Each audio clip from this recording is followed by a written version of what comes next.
Hello students. Today we will deal with part second of the chapter The Sound of Music, the Shehnai of Bismillah Khan. Many of you might have heard this name Bismillah Khan, who was a famous Shehnai player in India.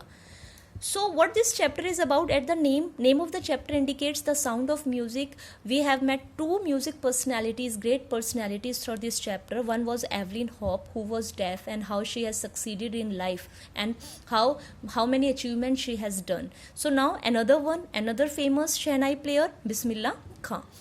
So let's take this chapter line by line so that you can use the hard words or the words used by the authors in your answers to score good marks. Think of Shehnai and the first thing you will probably imagine is a wedding. Shehnai is something related to wedding. We all understand that earlier in northern part especially, during the marriages, this Shehnai played a very vital role, very important, very auspicious it was considered. Or a similar occasion or function, the next would be probably be Ustad Bismillah Khan, the Shehnai maestro playing this instrument. So the famous personality, well-known name in this Shehnai Shehnai is Ustad Bismillah Khan.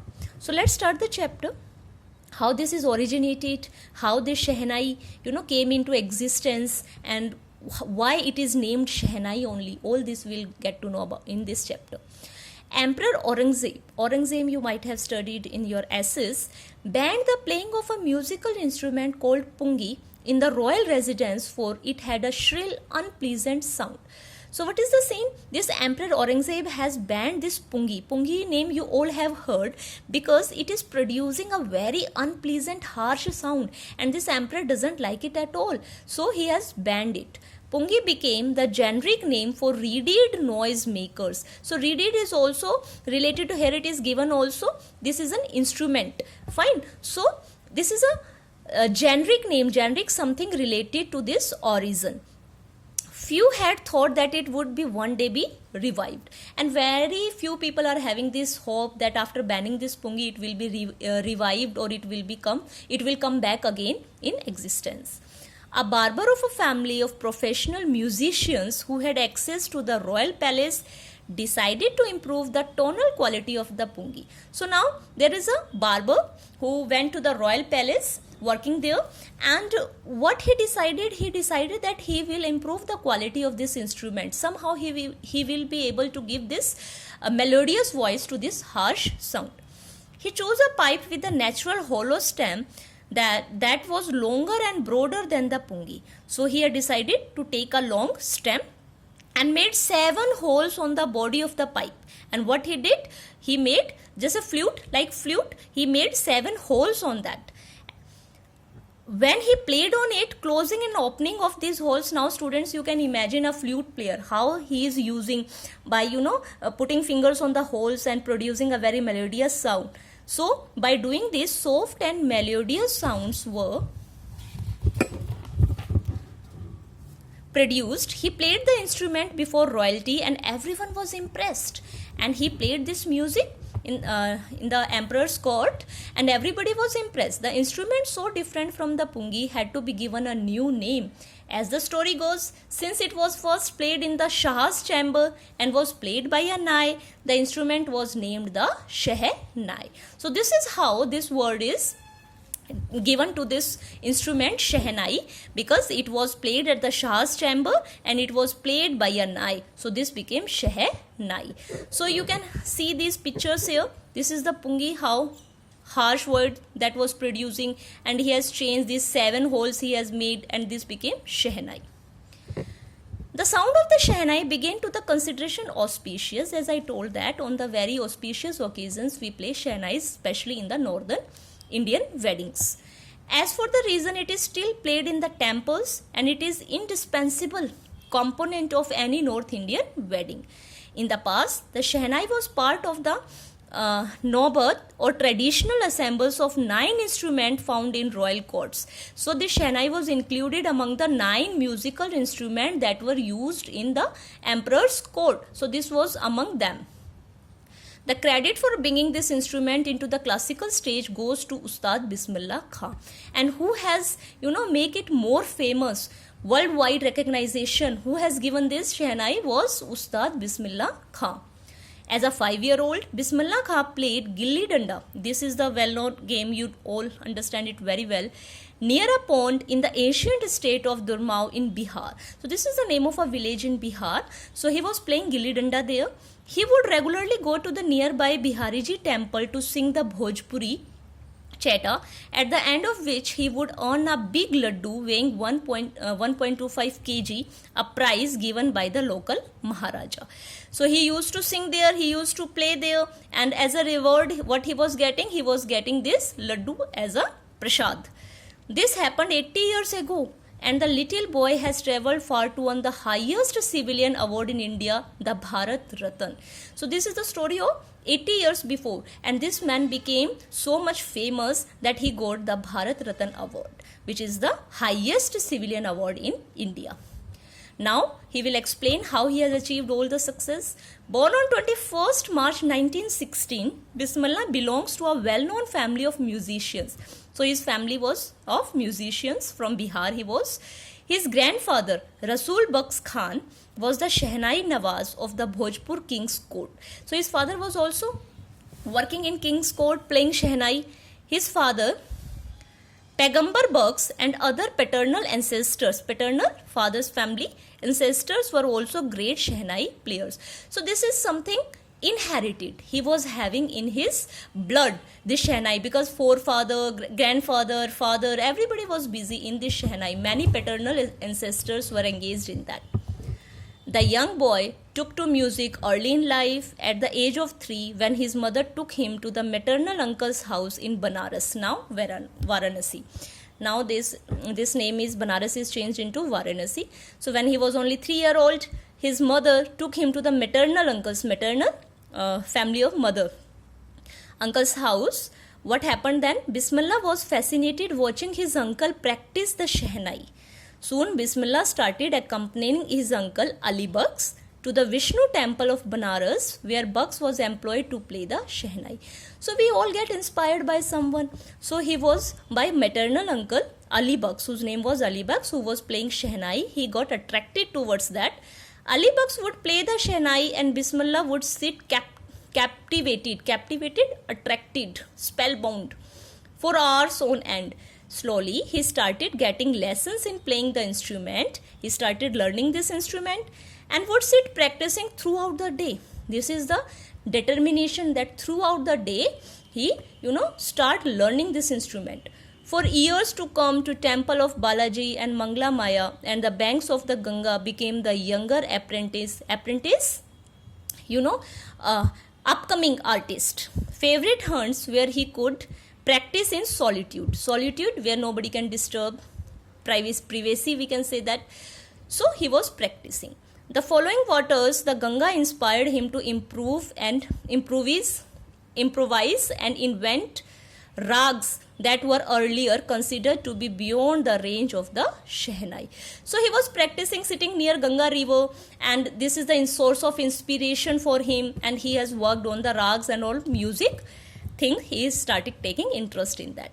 At the age of 14, when he was only 3-year-old. Now at the age of 14, Bismillah accompanied his uncle to the Allahabad music conferences. He has taken this as a profession, and he was, moving forward in that path only. At that end of recital, Ustad Fayan Khan patted Thapana the young boy's back and said, "Work hard and you shall make it." So this is something unusual in him. With the opening of the All India Radio in Lucknow in 1938 came Bismillah's big break. Now he got the opportunity, and because of this All India Radio in Lucknow 1938, this was the big break for him. He soon became an often heard Shehnai player on radio, and he has started playing Shehnai on radio.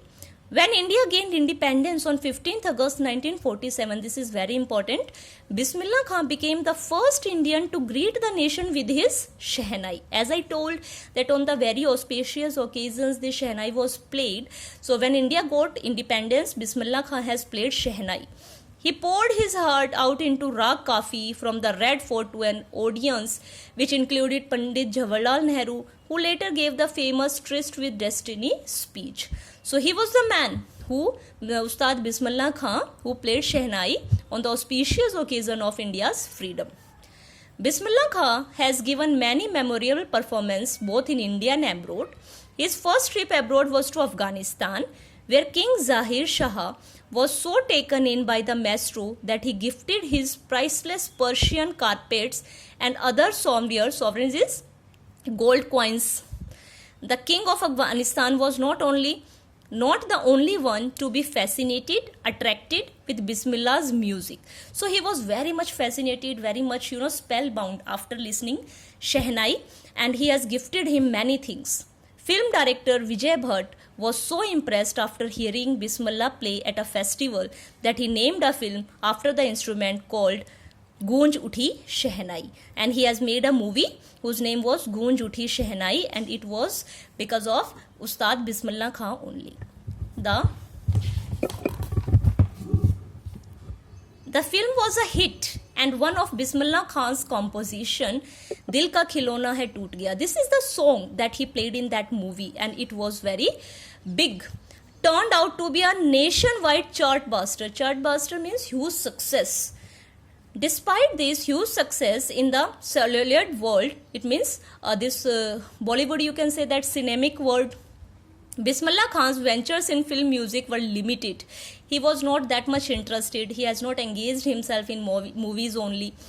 To Vijay Bhatt's Goonj Uthi Shehnai and Vikram Sarne's Kannada venture, Sandhi Apna, I just can't come to terms with the artificiality and glamour of the film world, he says with emphasis. And what he's saying that he's not liking the glamour and artificiality of this world. Awards and recognition came thick and fast. Bismillah Khan became the first Indian to be invited to perform at the prestigious Lincoln Center Hall in the United States of America. He also took part in the World Exposition in Montreal, in the Cannes Art Festival and the Oscar Trade Fair. So these are some of the places where he has played these Shehnai. So well known did he became internationally that an auditorium in Tehran was named after him, Tahar Mosque Ustad Bismillah Khan. So that much success he was having that auditorium was named after his name. National awards like the Padam Shri, the Padam Bhushan and the Padam Vibhushan were conferred on him. These are the various awards that the Indian government has given Ustad Bismillah Khan. In 2001, Ustad Bismillah Khan was awarded India's highest civilian award, the Bharat Ratna, that we have discussed earlier also. With the coveted award resting on his chest and his eyes glinting with rare happiness, he said, "All I would like to say is, teach your children music. This is Hindustan's richest tradition. Even the West is now coming to learn our music." So after having this, awards on his chest, and he was very happy. And what message he gave? That train your children to learn music. In spite of having travelled all over the world, Khan Sahib has, as he is fondly called, is exceedingly fond of Banaras and Durman, and they remain for him the most wonderful towns of the world. He has been, almost all the parts of the world, and he was very much famous also, but Banaras was his favorite place.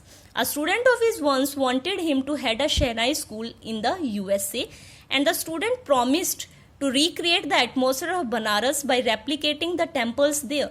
So once a student requested Bismillah Khan, you please come to USA and I will replicate means exactly like.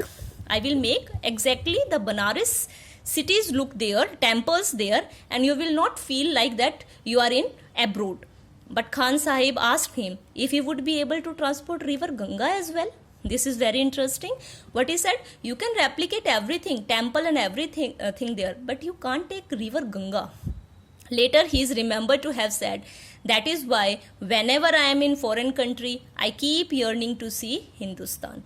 So he liked this river Ganga. He feels solitude there. He feels very energetic there, source of inspiration. That's why whenever he goes outside, he always remember Banaras. While in Mumbai, I think of only Banaras and the holy Ganga. And while in Banaras, I miss the unique matha of Dumrao. So when he is outside the India, he is missing Hindustan, and when he is in Mumbai, he is missing Banaras, and when he is in Banaras, he is missing river Ganga. Ustad Bismillah Khan's life is a perfect example of rich cultural heritage of India. One that effortlessly accepts that a devout Muslim like him can very naturally play the Shehnai every morning at the Kashi Vishwanath temple. This is very interesting, beta. He was a Muslim by religion, and see, he was playing throughout his life. He was playing in temples and he was playing Shehnai in various temples, and he is practicing there, and he has achieved many awards there.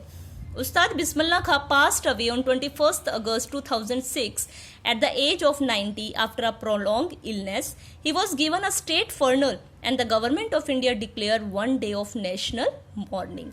So Ustad Bismillah Khan was having a very auspicious and very great life, and he has taken this Shehnai instrument up to a great extent. So this was the life of another musician, Ustad Bismillah Khan.